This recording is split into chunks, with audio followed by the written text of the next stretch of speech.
आज का टॉपिक है कि हिंदू मैरिज एक्ट में सभी नियमों के ऊपर जो रीति रिवाज हैं यानी कि कस्टम है, यूजेस है, वो हावी कैसे है।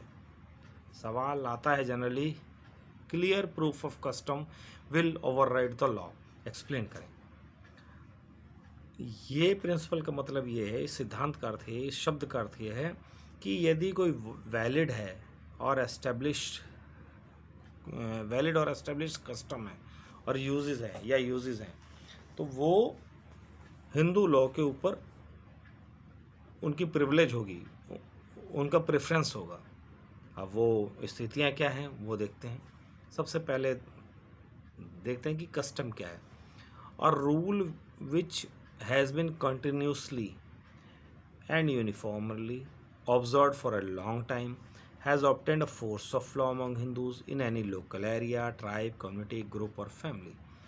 कहता है सेक्शन 3A में, कहता है हिंदू मैरिज एक्ट में जो सेक्शन 3A में डिफाइन किया गया है कि ऐसा कोई नियम जो लगातार हो, एकसार हो, यूनिफॉर्मली, यानी सब करते हैं बड़े लॉन्ग टाइम से, और ऐसे नियम ने, ऐसी परंपरा ने लॉ का स्थान ले लिया है और किसी लोकल एरिया में, ट्राइब में, किसी कम्युनिटी में, ग्रुप में या फैमिली में ये प्रचलन है।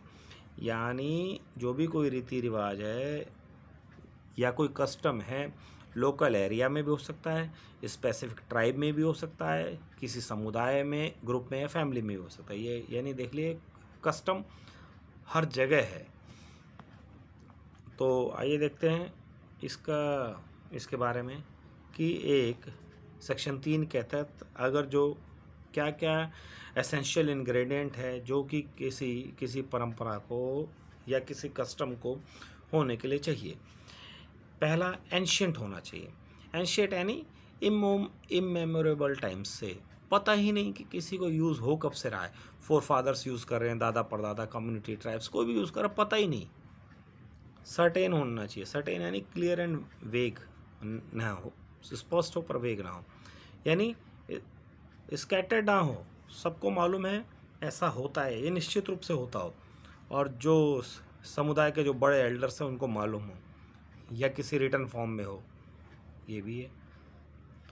और ये रीजनेबल हो, इरीजनेबल नहीं होना चाहिए, ये इम्पॉसिबल नहीं होना चाहिए, मतलब ऐसा होता हो, ऐसे उनकी उनका लॉजिकल पार्ट हो।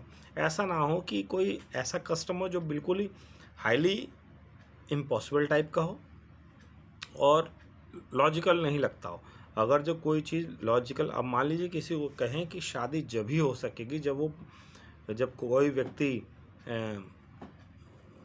मतलब तलवार की धार पर ही चलेगा, तो ये तो रीजनेबल नहीं है और इम्पॉसिबल टाइप का भी नहीं है। तो इम्पॉसिबल टाइप भी है तो ये रीजनेबल नहीं माना जाएगा। और लास्ट जो सबसे इम्पोर्टेंट पॉइंट है, कोई भी रीति रिवाज ऐसा पब्लिक पॉलिसी के अगेंस्ट में ना हो और मॉरलिटी के खिलाफ ना हो। यानी पब्लिक पॉलिसी क्या?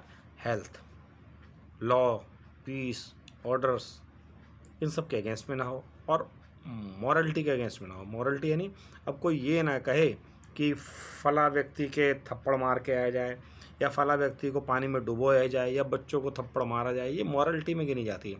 या कि इसी को फिजिकली हरास न किया जाए।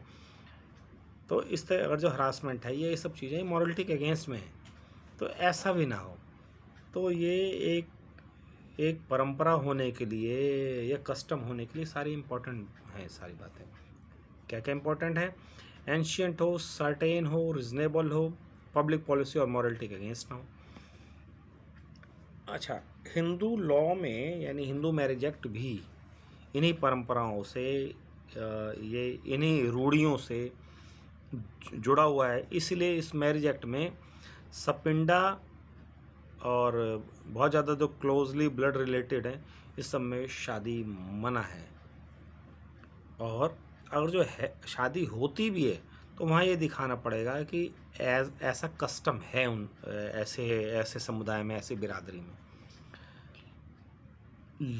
सेम यही जो लीगल पोजीशन भी है कि जो हिंदू मैरिज एक्ट में जो लॉ है, सपिंडा है, सेम गोत्र का है, विद इन फैमिली है, वो हो नहीं सकती शादी, वो अलाउड नहीं है।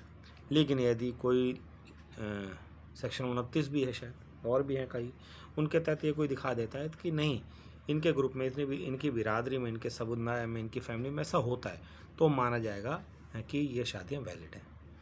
तो आज हमने अच्छा टॉपिक जाना है, एग्ज़ाम में आता है, इसको हमेशा याद रखें।